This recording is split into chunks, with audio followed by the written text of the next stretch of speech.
All right, so besides being Alzheimer's and Brain Awareness Month, June is also a month where we celebrate graduations, weddings, milestones, all the things, all the family gatherings. Yeah, and those can sometimes be difficult to navigate when a family member has cognitive decline. So joining us to talk to us about how we care for a loved one with Alzheimer's on these really special occasions is assisted living coach Donzella Burton. Thank you so much for joining us. Thank you for having me. I think it's one of these conversations where until you're in it, you don't really know what to do. So you're one of the owners of two assisted living facilities. Yes. You deal with families all the time, presumably, for folks who have cognitive decline. So what is the advice that you have for these families? It's very difficult, so it doesn't only affect the individual that has dementia, it affects everybody that's involved, So the first thing I say is you have to communicate and find out exactly what it is that you want for your loved one. Are you looking about putting them into an assisted living? What does that look like? Right. So you just want to make sure, what exactly you're asking the right questions and what exactly it is that you want for your loved one. So then, as we're talking about all these different events that you're having, end of year, family gatherings, what kind of things do we need to do to prepare? Like, let's say, for example, you're inviting a guest who has cognitive disability, or Alzheimer's, for example, or dementia. How do you prepare for that? And is the environment super important? How you set up?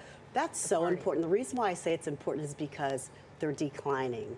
Their brain is focused elsewhere. They're agitated. So what I would suggest is that you call whomever is hosting the event, find out what type of environment it's going to be in, how many people are going to be there, is it going to be a loud environment, because you want to make sure as the advocate that you are making sure that your loved one or whoever you are advocating with or for, they're going to be comfortable across the board. And you brought up something very important, which is make sure the person who is in cognitive decline has an advocate. Oh, absolutely. What does that mean exactly? That means that that person is going to be their right-hand man or woman. They're going to be there to get their meals. They're going to be there just to make sure that they're not getting agitated in any way, shape, or form.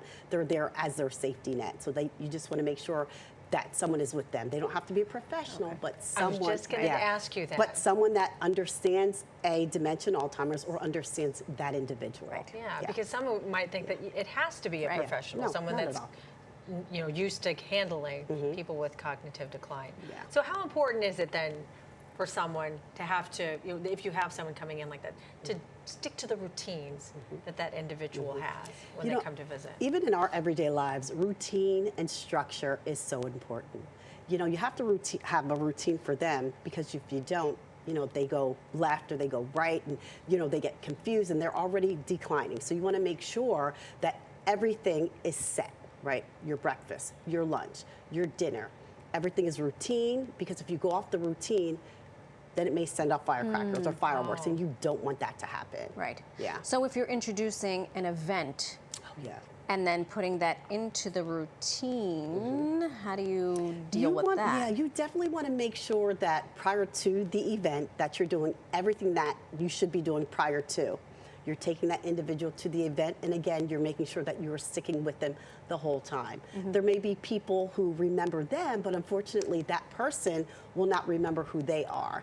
You don't want to bombard that individual. You want to make sure that one person goes over to them at a time. And I may just say, for instance, I'm an advocate. I may whisper and say, "Do you remember this person? They're coming over to talk to you." But you can't bombard them. You don't want them to get agitated. You don't want to send them over, the edge. And so do you have to? So do you have to let all of your guests know that ahead of time?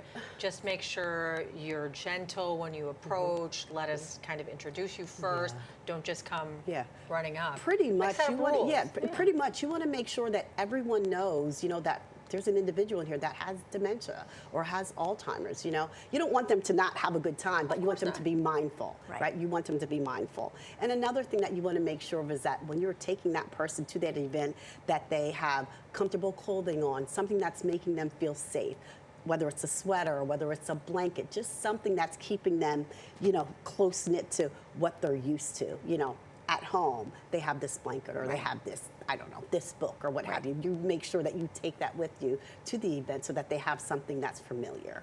And speaking of familiar, because I'm just thinking about an inter or a multi-generational event like a graduation party, there could be small children, and there could be, you know, people who are in their 70s or 80s who are contemporaries perhaps of the person who's suffering with dementia. Yes. How do you have that conversation? Yeah. You know, because I'm envisioning a 10-year-old being like, I remember you, and then feeling like, oh, this person doesn't remember me. Yeah, so you need to make sure that you're having that conversation with your young ones prior to, hey, grandmother or grandfather has something that's called dementia or Alzheimer's. It's a disease, and they may not understand or they may not remember you, but it's okay. They still love you. Right. But be gentle with them. And how do you handle a situation, let's say, where they might start to feel uncomfortable, the person that's suffering from dementia, and you know, starts to panic? How do you, as whether you're the advocate or you're the person hosting the event or even just a guest, how do you handle that situation? The first thing that you need to do is make sure that at all times you're keeping them safe and comfortable. So if there is something that's making them a little agitated, you want to remove them as soon as you can. You know, not create a lot of, you know, hullabaloo. Right. Right. But just make sure you remove them gently. Say, hey, you want to take a walk outside? You know, let's go for some fresh air. You know, just remove them out of that environment, so that you can kind of reel them back in. Sure, but it's not necessarily the advocate's responsibility to speak to the person who might, again, I'm going to a younger person who may be totally confused. Yeah. That is the responsibility of perhaps some of the other adults absolutely, in the setting. Absolutely, Yeah.